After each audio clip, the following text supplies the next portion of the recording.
The stars beyond Nexus Station hung suspended in an endless ocean of black, silent, and cold, each one a fragment of light fighting against eternity. The station itself floated there like a rusted beast half asleep, its hull scarred from decades of traffic and neglect. It was the kind of place that didn't exist on any tourist map, a forgotten refuge where smugglers, mercenaries, and wanderers of 40 species came to disappear, to drink, to trade sins and secrets. And inside its most infamous bar, the Nexus Station Cantina, history was about to be rewritten by a man who only wanted a drink. The air was thick enough to chew. Smoke from alien narcotics curled like dying ghosts between flickering lights, and the floor clung to your boots with things best left unnamed. Holographic signs flickered in and out, advertising poisons, pleasures, and debts. The room pulsed with voices deep, sharp, clicking, hissing, layered together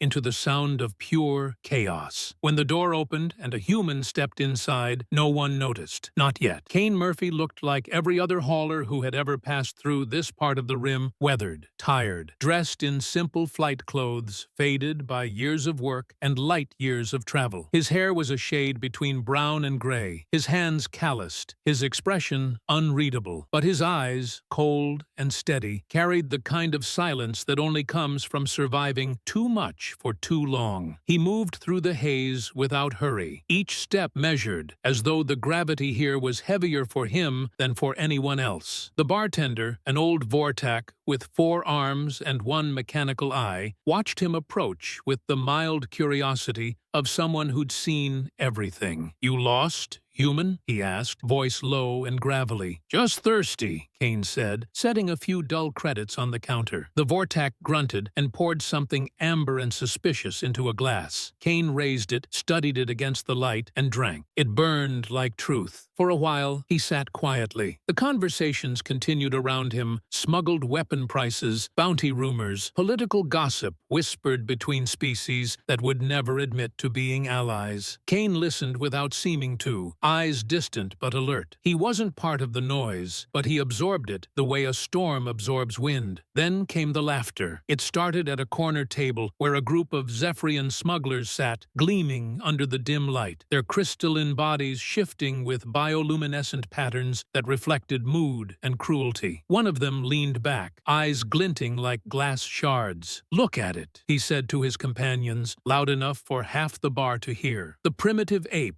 walking upright, pretending to be one of us." The others laughed, the sound brittle and bright. Cain didn't move. He didn't look. He took another drink. "You're not the first to hear that," the bartender muttered quietly. "No," Cain said, setting down his glass, "but maybe I'll be the last." The Zephyrians weren't the only ones watching. At a nearby table, a group of Kari pirates turned their heads. They were huge muscle and bone wrapped in natural armor that shimmered like wet obsidian. Apex predators from a high-gravity world. Hunters. Their leader rose, the air vibrating with his subsonic growl. "You're in the wrong place, human." Cain turned, slow and deliberate, his gaze meeting the creatures without fear. "One human," he said softly, "can change 1,000 minds." The Kari snarled. The strike came without warning, a blur of claws enhanced with molecular edge tech, fast enough to cleave through armor. But Cain wasn't there. The blow cut air, and the sound of movement followed a shift, a turn, and then a heavy crash as the Kari hit the floor. The bar went silent. Cain's voice was calm as stone. "Fear isn't given," he said. "It's earned." Then the room exploded. The remaining Kari roared and charged, overturning tables, scattering bottles, igniting chaos. Cain moved like water through fire. His motions were smooth, relentless, economical. He ducked under a swing, deflected a punch, twisted one of the pirates into another, using their size and momentum against them. When a plasma knife flashed toward him, he stepped aside, caught the wrist,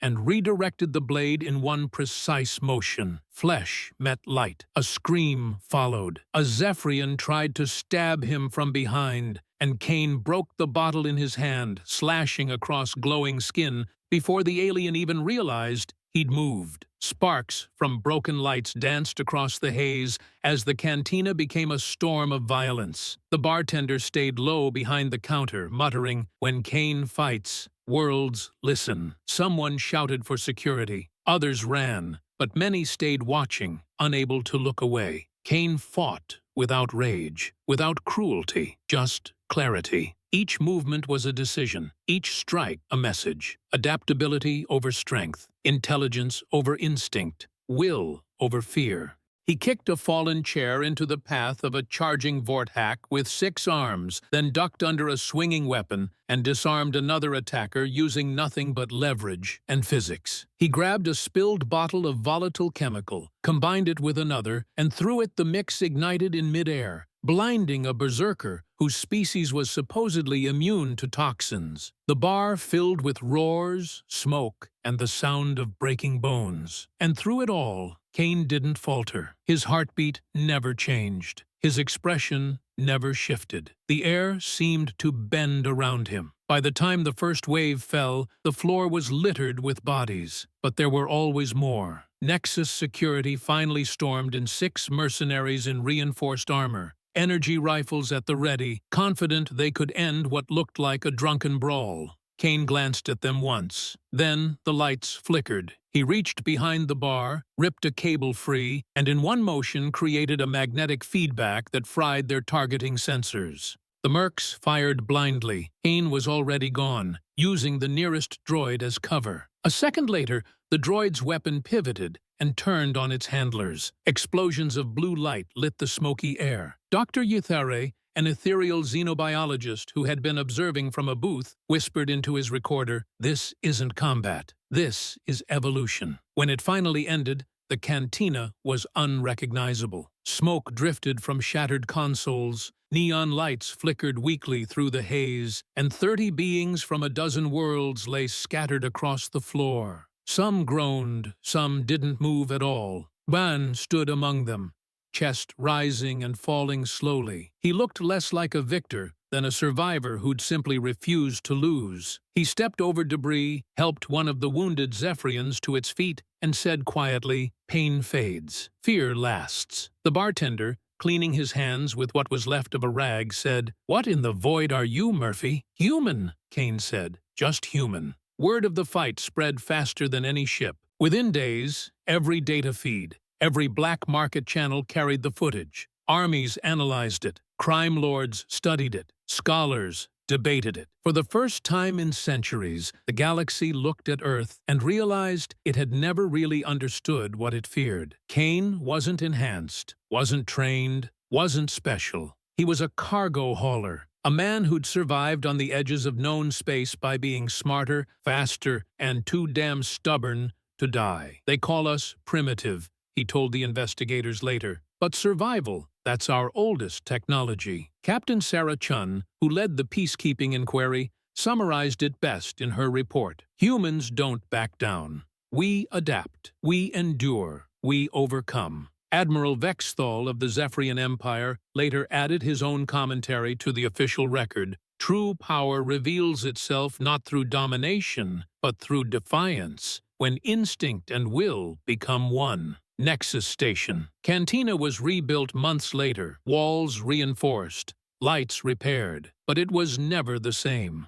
Patrons spoke quieter. The laughter had an edge now. Every species that walked through its doors felt the weight of what had happened there. And near the bar, mounted on polished metal, hung a small plaque. Here, one human stood alone, and the galaxy learned to be afraid. Cain Murphy was never found again. Some said he vanished into the rim, back to the quiet void where he belonged. Others whispered he still walked among the stars, moving from port to port, unseen, reminding the universe that fear had a name, and it was human. And so the legend spread. They had called us weak. They had called us primitive. That night, in a bar filled with smoke and blood and silence, they learned the truth. One bar, one fight, one human, and the galaxy would never underestimate Earth again.